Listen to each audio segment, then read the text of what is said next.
Week 4 of college football is here, and we're back for another episode of previews and predictions. And boy, do we have some good matchups for you this week. The first 3 weeks have not disappointed, and I don't think this week will be any different. I'm Nathan Johnston here with my co host, Brad Hopkins. It's time to break the huddle. Now, if you look down below, you can see our current standings in the Pick'ems rankings. Brad, you're 11-7. I'm 10-8, and Rooster submitted his picks behind the scenes. He wants to keep going, so we're going to let him pick behind the scenes. He's 12-6, and I did check, so he is 12-6. He was not cheating. He sent me his picks before the week. So shout out Rooster. He'll be back on the show soon. But until then, Brad, we've got some big matchups this week. Let's not waste anyone's time. Let's jump right into it. First matchup of the week, we've got a Friday night kickoff at 8 p.m., I believe, in Lincoln, Nebraska. Big, and I say big, Big Ten football game. Number 24, Illinois, goes on the road to take on the number 23 Nebraska Cornhuskers. Like I said, 8 p.m. kickoff on Friday. And Nebraska favored in this one by 7.5 points. Brad, I thought Nebraska was going to be favored in this one. Didn't think it was going to be by a whopping 7.5 points. That's a pretty big spread when you think about it. I'll turn it over to you. Thoughts on the Nebraska Cornhuskers, Illinois, who comes out on top in this Big Ten, what used to be the Big Ten West showdown? Absolutely, Nate. Thanks, buddy. I want to start off with the Illinois Fighting Illini, 3-0. They're ranked number 24, and Nate, I think this is, we would agree that a little bit of a surprise team. They've taken care of their business so far in 3 games, and when you looked, coming in the season up to this point, you thought, okay, Illinois got a really good chance to beat two of those to win 2 of those games with Eastern Illinois and then last week at Central Michigan. But in week 2, they surprised Kansas, and it does look like Kansas is not what they were a year ago. But a really, really good start for head coach Brent Bielema there in Illinois. He's doing a really, really fantastic job. This is a guy that Nate, I've always been impressed with. He had some tough years at Arkansas in the SEC, but he's a good coach and is doing really, really well. And I'm impressed. Want to real quick hit on a couple of guys. They're led by quarterback Luke Altmaier. He's a transfer course from Mississippi State. 6 touchdowns, no picks on the year. So Nate, a guy that takes care of the ball, 69% completion percentage. So he's making the right decisions. They've got a balanced rushing attack. No one really stands out, but they're very, very balanced there. And Nate, they've got a very formidable 1-2 punch at wide receiver. Pat Bryant and UTSA transfer Zachary Franklin there from Texas decided that he wanted to go play in a major conference. So they've got a really, really good 1-2 punch. And I will say they've been good on offense, but their defense, Nate, has really stood out to me. Jump over to Nebraska, and of course, for our subscribers, for our viewers here, you know how much Nate and I are a fan of Matt Rule and this Nebraska program. Of course, everyone's talking about Dylan Raiola, right? And the 5-star true freshman has looked good. Nate, I will say, man, and I'd love to get your thoughts in a second. I think he's done a good job. I think he has played within himself. I mean, when you look, almost 74% completion percentage. I think and only 1 interception. He's doing a good job of just taking care of the football. I will say I think they're going to need him to start, being a little bit more of a dynamic playmaker. Not to say that he hasn't been, but I think he's been, very tactical in his approach to the offense. So, they've done a good job with him. I think they're going to continue to open up the playbook. They got to have, a guy, I think, step up in the running game. Their leading rusher only has 184 yards in the season. So I think they're going to need, to get a little bit more balance of an attack to take some pressure off Dylan. But Nate, what stands out to me is this Nebraska defense. And of course, you think about Nebraska, you think about Brad, you there? Are we good? Keep going. We're good. A little bit of technical difficulties. No. I was just saying that when you think about Nebraska, you think about really, really good defense. And so far, they've given up 20 points total in 3 games. Of course, they really shut down Shedeur Sanders and that Colorado offense a couple weeks ago. So I'm taking the Huskers in this one. I'm going to say, Nate, they're going to win by a touchdown, a field goal. I think just their defense makes it tough on Luke Altmaier and that Illinois attack. And I'm taking the Cornhuskers to start 4-0 this Friday night. Wow. Wow, Brad. Yeah. You mentioned both Illinois and Nebraska, both coming into this game. This is their biggest test yet. We saw Illinois pick up a key win against Kansas earlier in the year. And this will be Nebraska's, in my opinion, this will be Nebraska's first big test at home. Thankfully, they get them at home. Top 25 matchup, bright lights, Friday night. You have to think if this was a Saturday night game, Brad, college game day would probably be in Lincoln, Nebraska. Now, granted, if all things go well, they might be, I believe, 6-0 going into Ohio State, if I'm not mistaken, Brad. Yep. I can't remember Yep. what week they play them, but this is a big, big test for the Cornhuskers. Talk about Matt Rule. How is he going to get his players up for this one? Early, early kickoff in the sense of early in the week. You mentioned Luke Altmaier transfer from, I believe, I didn't want to correct you during your statement, but I believe he's transferred from Ole Miss, not Ole Mississippi Miss, you're State. right. No, Ole Miss. Yep, you're right. But nonetheless, he's put up some pretty good numbers this year. He's got 647 yards, 6 touchdowns, 0 picks. And on the other side, for the Cornhuskers, Dylan Raiola, 670 yards, 5 touchdowns, and 1 interception. Sorry, I had to look at my notes real quick. But what's shocking to me is Nebraska's got a 69.7% chance to win, which is a huge, huge advantage for the Cornhuskers. Speaking of Dylan Raiola, though, this is going to be, and I keep saying, biggest test for Nebraska. But why is it the biggest? Well, this is the best defensive line that Nebraska has faced. Illinois has some dogs up front. And granted, I don't think anyone would say that they're a national championship team, but compared to Colorado, compared to Northern Iowa, and compared to, I'm drawing a blank of who, Nebraska, UTEP, that offensive line is going to be tested. How will Dylan Raiola react in the face in the line of pressure? Because there's going to be some plays where he gets hit. There's going to be some plays where he gets knocked down. How is he going to react to those? In the end, I think the balanced rushing attack with Dylan Raiola's feet, his ability to move around the pocket, to throw sidearm, to get those weird angles, that Patrick Mahomes-like technique, I think he's going to be able to get it done. I think Nebraska comes out with this one, but I'm going to say that Illinois covers the spread. I think that they've got an explosive offense. I think that they've got a really good defense compared to the defenses that Nebraska has played. But in the end, give me Nebraska, but Illinois covers the spread. Let us know down in the comments who you think will win this Big Ten matchup on Friday night in Lincoln, Nebraska. We head out next to Louisville, Kentucky, where the Georgia Tech Yellow Jackets come into town to take on the number 19 Louisville Cardinals. Both of these programs making a jump this year. Jeff Brom and Brent Keys both going at it in their own programs. 3:30 kickoff on ESPN2 Saturday.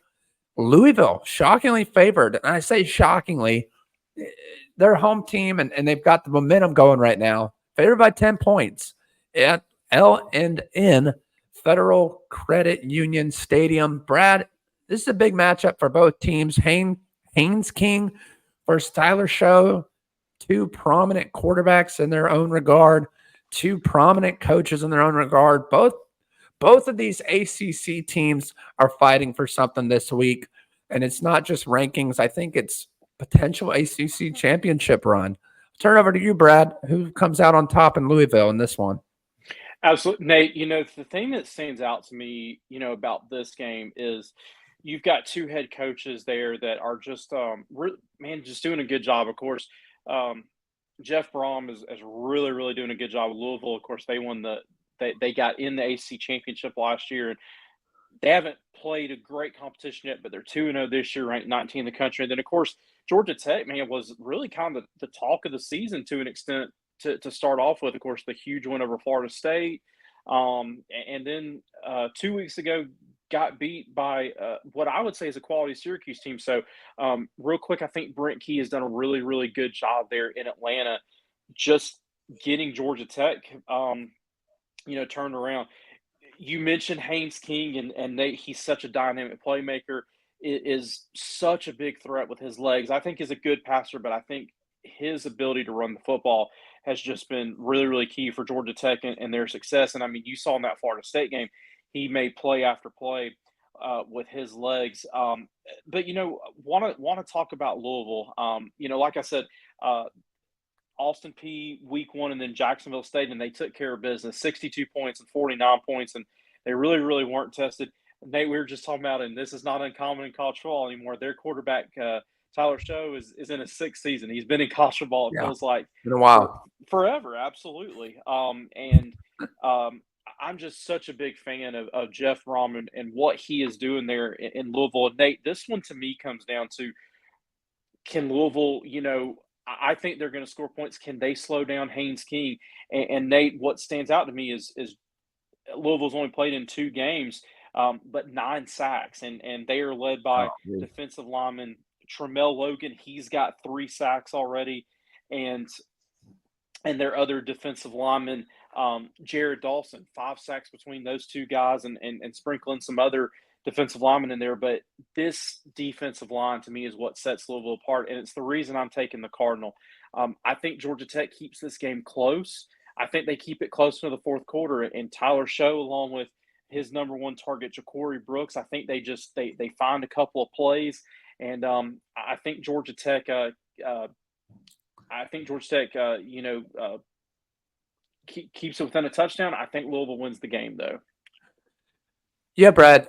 Another interesting matchup for us here. Georgia Tech versus Louisville, 2 ACC programs, as I mentioned in the intro, who are looking to make a splash this year, hoping – well, Louisville made it to the ACC championship last year. Now they're hoping to get back again. And then you got a Georgia Tech program who's slowly been inching their way up. It's kind of like The Price is Right with the guy on the hill. Are they going to fall off the cliff, or are they going to stop right where they need to be, right within the price range to win that car, so to speak? And Saturday night or Saturday afternoon, it'll be the game. I want to mention a fun fact for you. Brent Key is 5-0 when facing ranked ACC opponents. 4 of those 5 have come on the road.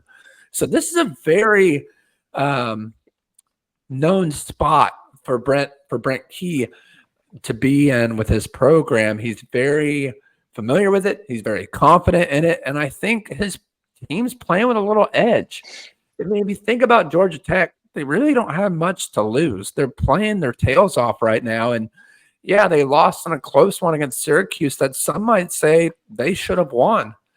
Can they get back to that? Their pass rush has struggled in the last couple of games. Their secondary has struggled. You mentioned how powerful Louisville's defensive line is. Can Georgia Tech's offensive line hold up against the rush long enough to give Haynes King the ability to get the ball down the field? Might want to throw up some screen plays, might want to play the short game, get them on their toes, keep them from rushing, keep them from blitzing. In the end, though, Brad, I'm going to go with the upset here. I'm going to take the Georgia Tech Yellow Jackets. I don't know why. It just feels like one of those games that Louisville is going to have to come out swinging, and Georgia Tech's going to look at themselves in the mirror and say, you know what? We can do this. We've proven that we can win. We played Syracuse close on the road, and my opinion is probably one of the toughest stadiums to play in the ACC, in the Syracuse Dome, and I don't remember the name of the stadium off the top of my head, but give me the Georgia Tech Yellow Jackets in a close upset against Louisville. Let us know down in the comments who you think will win this ACC matchup. Our next game takes us out to the East Coast, to Blacksburg, Virginia, in the Lane Stadium, where Rutgers, I believe they're the Knights. I don't know why I drew a blank. The Rutgers Knights go on the road to take on the Virginia Tech Hokies. This is a 3:30 kickoff on ACC Network. Interesting matchup, Big Ten versus ACC. And Brad and I were talking behind the scenes about, Rutgers' schedule the rest of the year. We won't get into that, but it's very fascinating. Virginia Tech favored by 3.5 in this one. Lane Stadium going to be rocking as always. Brad, I'll turn over to you. Both of these programs flying under the radar. Virginia Tech maybe had some momentum going into the year. We talked about them in the offseason. We know that the Virginia Tech fan base is prominent and hyped up for this season. Give us your take on this game and who comes out on top in Blacksburg, Virginia. Yeah, Nate. So two quick notes Blackbird. about this game. I think Nate, and please correct me if I'm wrong. Is this the first time we've talked about Rutgers maybe here on Break the Huddle? I think it. I could. Yep, I it can't remember. definitely is. Yeah, Yep, yeah. So welcome, welcome Rutgers. We're excited to talk about you. And then second of all, Nate, this is Lane Stadium is a destination stadium for me. I just want to go experience Inner Sandman. Such a cool tradition. Just one of the great things about college football. But yeah, I absolutely. want to start out with Rutgers. 2-0. Granted, the competition hasn't been great. You know, they beat up on Howard the opening weekend on Thursday night, and then a couple weeks ago against Akron. And the offenses looked good. The defense has looked, has shut down things. Nate, big thing that stands out to me is 614 rushing yards for this team in 2 games. So they've got a very very explosive running game. It seems like the passing game is still trying to get its legs under us with their quarterback Ethan Kalikmanis, I believe. I might have butchered that a little bit, but Rutgers is you mentioned a little bit of an unknown, and one of those teams that they fly under the radar. A lot of people do not associate them with the Big Ten either. But Greg Schiano's done a good job. He does a good job recruiting up there in the Northeast. They get a lot of guys that kind of fly under the radar, and he's just got a good underrated team up there. This 3.5, Nate, I got to tell you, I think it's a good spread. I think Virginia Tech's in for a battle, and look, I've been impressed with the Hokies, especially their response. I was really really surprised, Nate, that they lost to Vandy on opening weekend. Because I'm going to tell you, man, I thought Virginia Tech was a little bit of a sleeper going into the season to possibly win the ACC. And look, that is still very, very possible. And I don't want to jump too far into the schedule, but you look at they've got Miami and they've got Clemson, but a very, very manageable schedule. And like I said, I don't want to go too deep, but Virginia Tech under Brent Pry has bounced back very, very nicely since that loss to Vanderbilt on opening weekend. Nate, one of my favorite players in college football, he's so much fun, is Kyron Drones. This is a guy that started last year, and he's big and he's physical. And you think about kind of these power spread offenses, and they're big on quarterback power and getting him involved in the run game. Nate, he goes 6'2", 235. Bottom line is defenses don't want to have to tackle this guy for 4 quarters. And I think he's still developing and evolving as a passer. But his legs, to me, are what make the difference in this ball game. I just think he's going to wear that Rutgers defense down, and Tootin, their primary running back. He's very very talented. I think you're going to see some read option, obviously, in this game. But I'm going to take the Hokies in this one. I just like I said, I think that physical run style and having to try to tackle Kyron Jones for 4 quarters just wears Rutgers down. I will say I think you're going to see Rutgers in this game. They're going to be really, really dedicated to running the football, setting up play action passes, trying to keep that Virginia Tech offense off the field. But give me the Hokies, and give me the Hokies to go over the spread. I think Virginia Tech wins this one by 14 points. Wow, Brad, coming out hot. And to your point, I mean, Kyron Drones was expected to be, I don't want to say a Heisman front runner, but he was expected to have a breakout year. This was Virginia Tech's year to take that next jump, to have that Michael Vick-like season, and he's disappointed. I don't want to say disappointed. One thing that I've noticed, Brad, though, over the last few weeks is they're making him throw a lot. He's got 80 attempts, and when you have the guy throwing the ball that much and then using his feet on top of that, it's going to wear him down early. You got to manage his attempts. It's like managing pitch count in baseball. Over time, the more attempts you throw, chances are it's going to be a little bit more sore. He's going to take some more hits. You got to mix it up in the play action, like you mentioned. You got to mix it up in the run game, and they've done it, but I don't think they've done it well. I'm hoping that they can get back to that style of play this week. And granted, when you have an athlete like Kyron Jones, it's hard to pump the brakes, so to speak. You just it's all pedal to the metal. And with that being said, to your point, I mean, Rutgers is going to try to run the ball. They've got one of the best running backs in all of the nation this year in Kyle I don't know if I pronounced this right. Kyle Manangi. Hope I pronounced that right. Manangi. Regardless, guy's a beast, okay? You're going to see him on the field on Saturday. He's going to put up a lot of yards. I think he's got 4 touchdowns in 2 games, 373 yards. That's pretty impressive, Brad.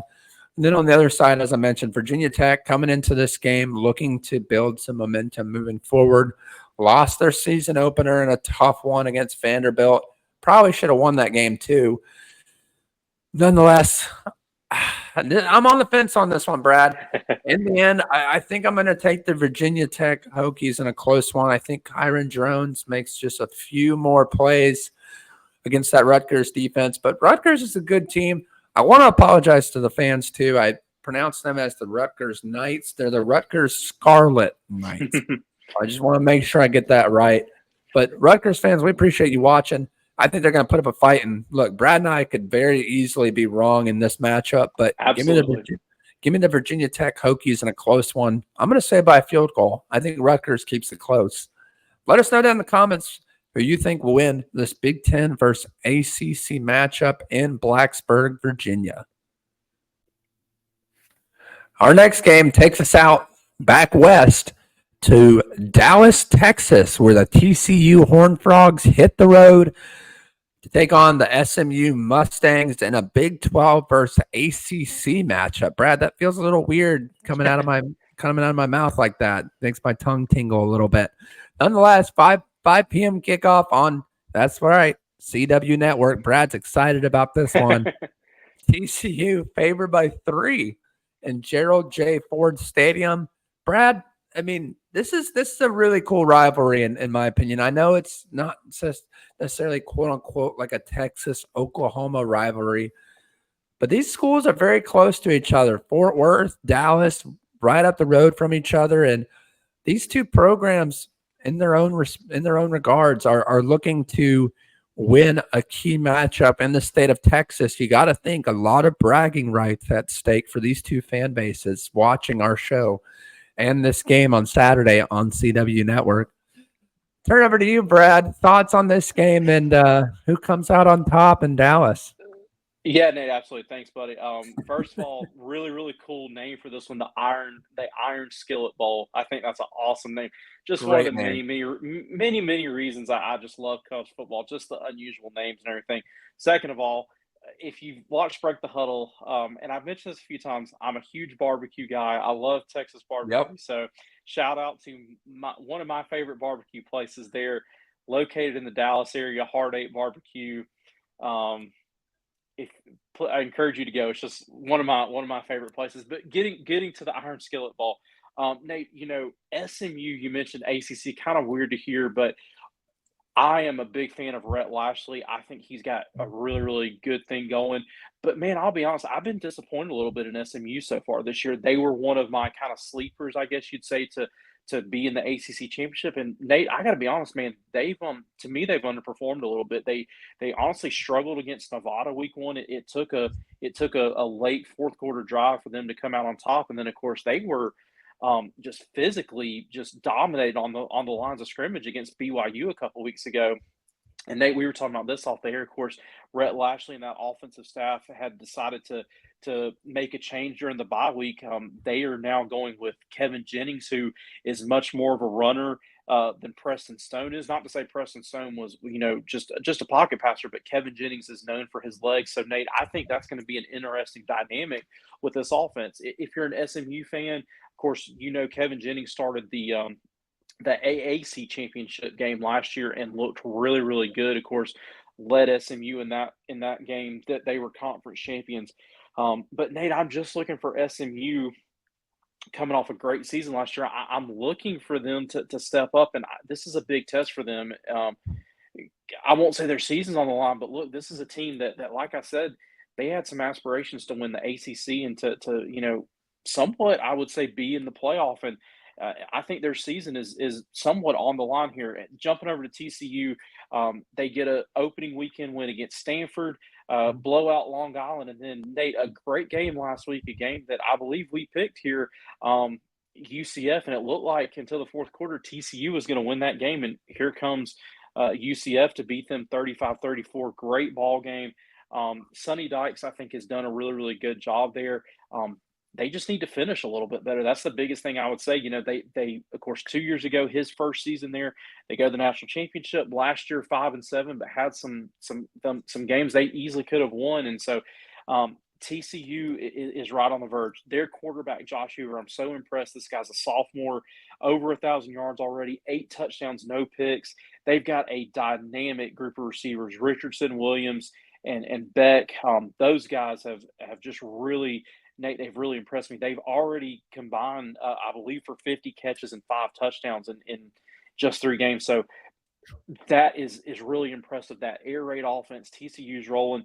Nate, I'm taking the Horned Frogs in this one. It just comes down to, I think SMU is still trying to figure out who they are as a team and their identity, and then adding on to that, they're making a quarterback change. I think TCU's just got too many playmakers on both sides of the ball. I'm taking the Horned Frogs, and I think they cover in this one. Yeah, Brad, you brought up some great points, and you mentioned SMU making the change at quarterbacks.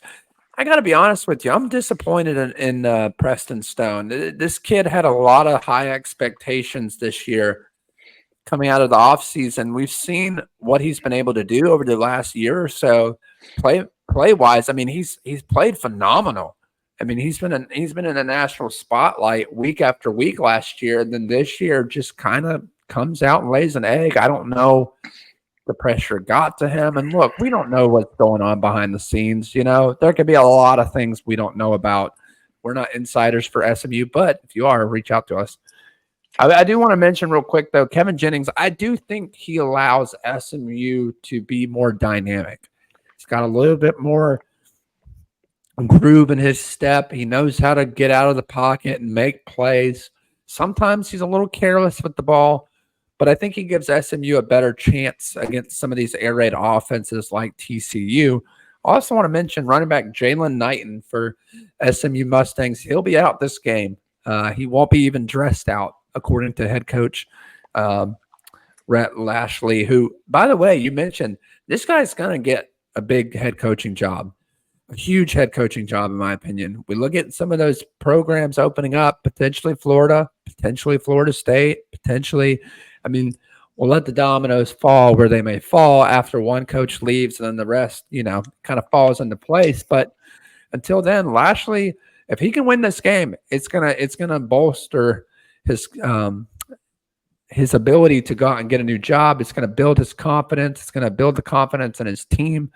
On the other side, TCU with Hoover at quarterback, you mentioned, has had a phenomenal year, over 1,000 yards passing already, 8 touchdowns and 0 interceptions. Look, I think this is one of those offenses, Brad, where it doesn't matter how good TCU's defense is. I think that they have the ability to put up points and put them up big. So with that being said, I'm going to take the TCU Horned Frogs as well. I wish SMU and Coach Lashley the best of luck with new quarterback Kevin Jennings. He will be starting the rest of the season, according to Coach Lashley, but I have to go with my gut here. The TCU Horned Frogs are playing well. They're on a run. Yeah, they came up short against UCF last week in a game that we picked UCF. I think TCU bounces back, and I think they get some confidence, and I think they get through with some growing pains. We always talk about progressing and becoming better throughout the season. What will TCU take away from last week that they can apply to this week?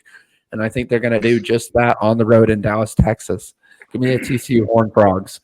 Let us know in the comments who you think will win the cast iron, or what was it again? The Iron Skillet Bowl. All right. Iron Skillet Bowl. Let us know who's going to win the Iron Skillet Bowl in Dallas, Texas. Our next game takes us out to the northwest, to Provo, Utah. Beautiful, beautiful town out there in Utah. If you ever get a chance to go out there, go out there. It's something special. But for today, we're going to keep it to football. The number 13 Kansas State Wildcats go on the road to take on the BYU Cougars in Lavelle Edwards Stadium. This is a 10:30 p.m. kickoff. Get your coffee ready. We're going to be up late on Saturday night watching this game. Brad and I will definitely be watching it, probably from our bedrooms, but hey, We're going to be up watching it regardless. Kansas State favored by 6.5 in this one. Both teams come into this matchup 3-0. Both have had some decent wins, I would say, when you look at these two programs and what they offer and what they bring to the table. Brad, I'll turn over to you. An interesting Big 12 matchup. Who comes out on top in Provo, Utah? Yeah, Nate. So I want to start off BYU, a team that I thought was probably going to finish, towards the bottom of the Big 12. And hey, look, we've got a lot of football left. There's a lot of season left. Not to say they couldn't, but they've impressed me. They started out 3-0, of course, and we just mentioned the team that they upset a couple weeks ago. SMU, hats off to BYU. They've got a good quarterback in Jake Retzlaff. I'm impressed with this guy. He's done a good job. 7 touchdowns, 3 picks. He's the leading rusher.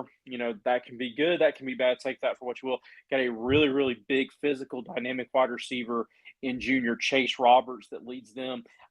BYU is just a good, solid football team. They really are. But, Nate, when you think about the matchup they've got this week, Kansas State, Nate, personally my favorite right now in the Big 12. And look, the Big 12, just quick side note, it's wide open. But I think Kansas State so far has shown to me that they've got the best team.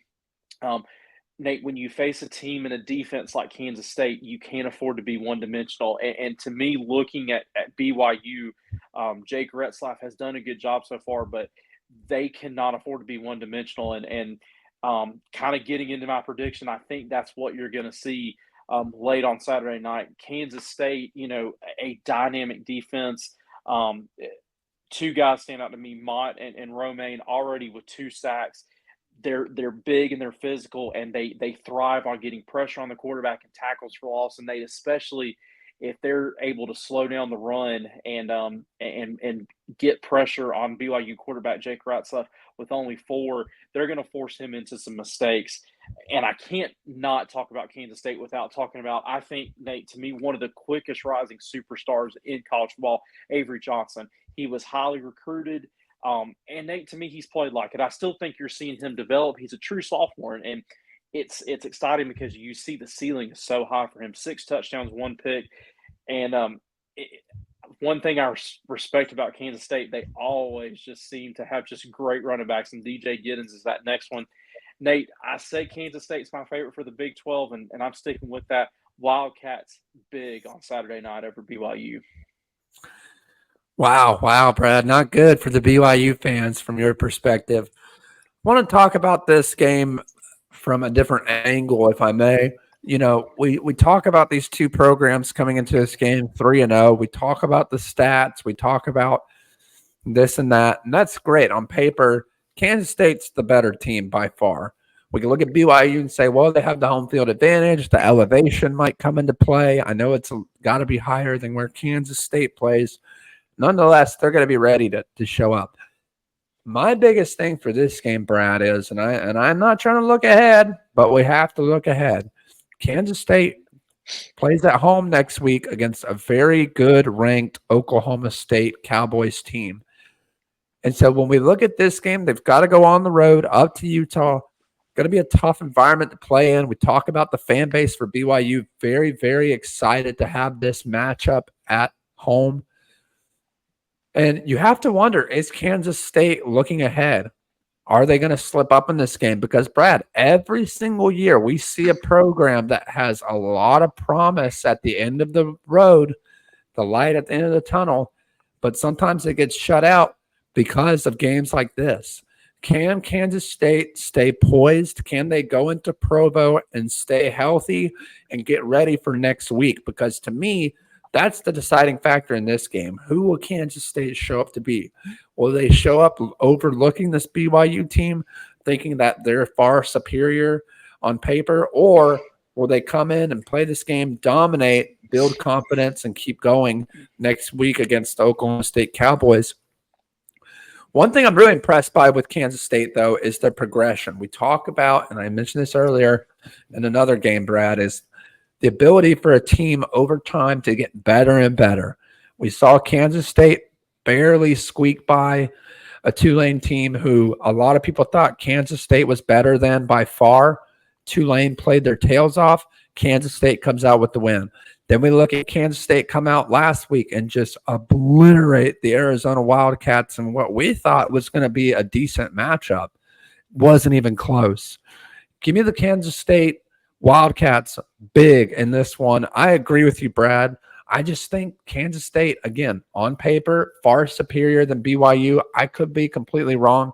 Do think BYU is going to play very aggressive. They have nothing to lose in this game. It's a ranked opponent.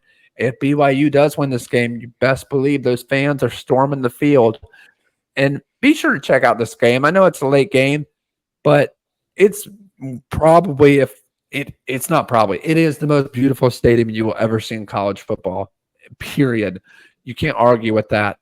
But in the end, give me the Kansas State. I'm getting way too close to the mic there. Give me the Kansas State Wildcats big in this one, and look forward to calling the game next week versus Oklahoma State. Let us know down in the comments who you think will come out in this Big 12 matchup in Provo, Utah.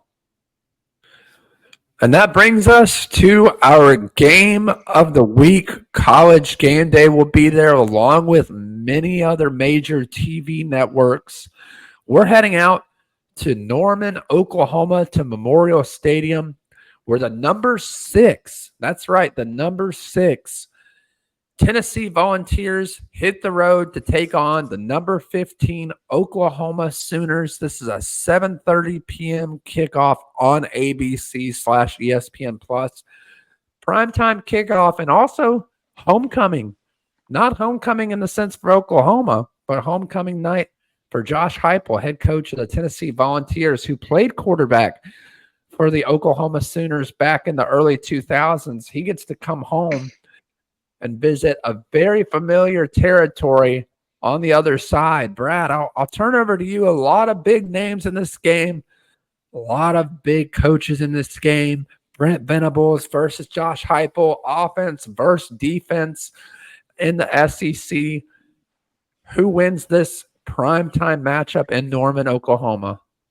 Yeah, Nate, absolutely. Well, first of all, I want to shout out one of my good friends, Ben McGreevy. Him and his wife, Amelia, are headed out to this game. They're big Tennessee fans. So hope y'all have a really, really good time. Hope y'all have a safe travel. Absolutely. Nate, you mentioned Josh Heupel obviously returning home. I was reading an article today, and man, this one was also an interesting storyline. Josh Heupel, I believe, I think it was early 2010s, was Oklahoma's offensive coordinator and was let go by Yep. Bob Stoops. And so, man, that's just another compelling storyline. You wonder, was that a mistake? Could he be Oklahoma's coach right now? If things, went a different direction. So a lot of storylines in this one. I want to start off with Oklahoma. Hey, Oklahoma, welcome to SEC. You get Tennessee to start off with. Nate, this one really, really reminds me a little bit when Georgia went on the road to Missouri when Missouri joined the SEC in their first year. It's just, I don't know. There's, to me, just some similarities. Of course, Oklahoma features Jackson Arnold, who is one of the, up and coming superstars in college football, has played well. I think, if you talk to some Sooner fans, if you talk to some media that cover Oklahoma, I think they would say that Jackson Arnold's been good, but he could be better. They've got some weapons. They're led by Purdue transfer wide receiver Deion Burks, who is just a really, really talented player. They've got a talented freshman running back in Taylor Tatum, another talented running back in Javante Barnes. Nate, one of my favorite players in college football, linebacker Danny Stutzman, and a lot of people will be saying he's kind of the second coming of the great Brian Bosworth there for Oklahoma. So, man, a fun game from Oklahoma's standpoint. That this being the inaugural game in the SEC for Oklahoma, that that stadium is going to be rocking. They're going to have just such an incredible environment there for game day.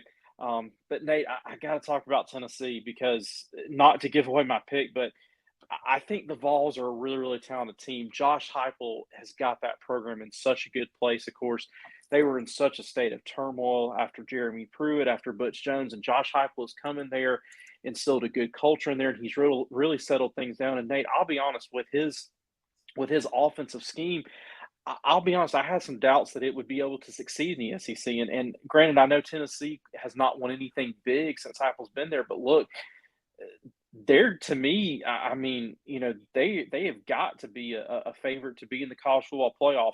Nico is just and I'm not going to try to pronounce his last name, but he's just really, really playing good football. I think he has another, coming out game this week.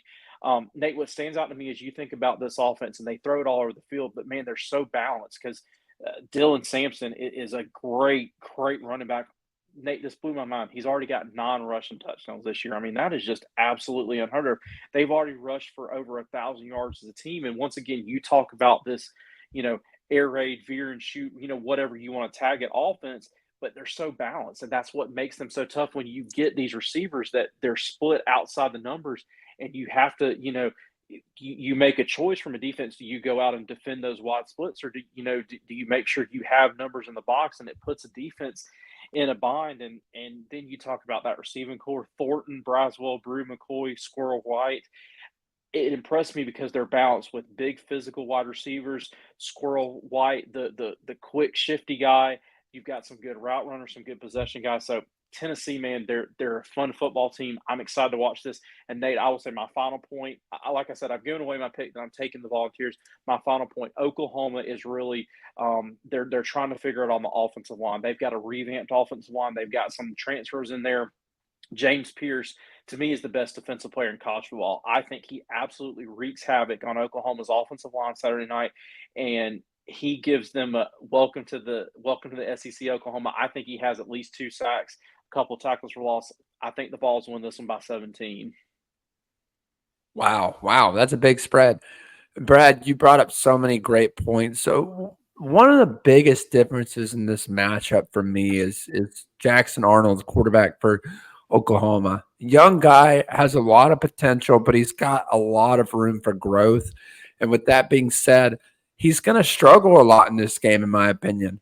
One thing we talk about is Tennessee's explosive offense, but what we don't talk about is in the last 2 games, they've held their opponents to 10 points. And yeah, we'll hear people say, well, of course, they played Kent State. Of course, they played, and I'm drawing a blank, but NC State, who has a decent team, held them to 10 points, put up 51 against them in the second game of the year. Then they hold Tennessee Chattanooga to 3 points. But then you look at the other side of the ball with the Oklahoma Sooners, and they struggled against Tulane. They struggled against Houston, and as much as we love Willie Fritz over there with the Houston Cougars, they're not a very good program this year at all. And to come out with a 16 to 12 point win is very disappointing, very baffling. And I'm going to keep it short and sweet. Give me the Tennessee Vols big in this one. I'm going to go a step further. I'm going to outmatch you, Brad, and I'm going to say that they win by 24 in this game. Wow. I think this is going to be a coming out party. Look, another big takeaway from this game when we look back on Sunday, this is Nico's coming out party. This is a primetime matchup. All eyes are going to be on him. Everyone's been wondering what this 5-star is made of. And I'm gonna make a bold prediction, say he has 4 or 5 touchdown passes in this game. I think he absolutely lights up that scoreboard. I think he throws for 350 yards. I think he puts up 4 or 5 touchdowns, maybe 1 on the ground. We know he can use his legs. And give me Tennessee big. Let us know down in the comments what your thoughts are on this game and who comes out in Norman, Oklahoma in this first-time SEC primetime matchup between the Tennessee Vols and the Oklahoma Sooners. Be sure to check out our new partnership with Squad Blitz, squadblitz.com. The only way you should be playing college football fantasy, the only way you should be playing fantasy football, period. We'll see you next week. It's time to break the huddle. Hey, YouTube, did you like what you see? Be sure to subscribe down below and check out these videos next.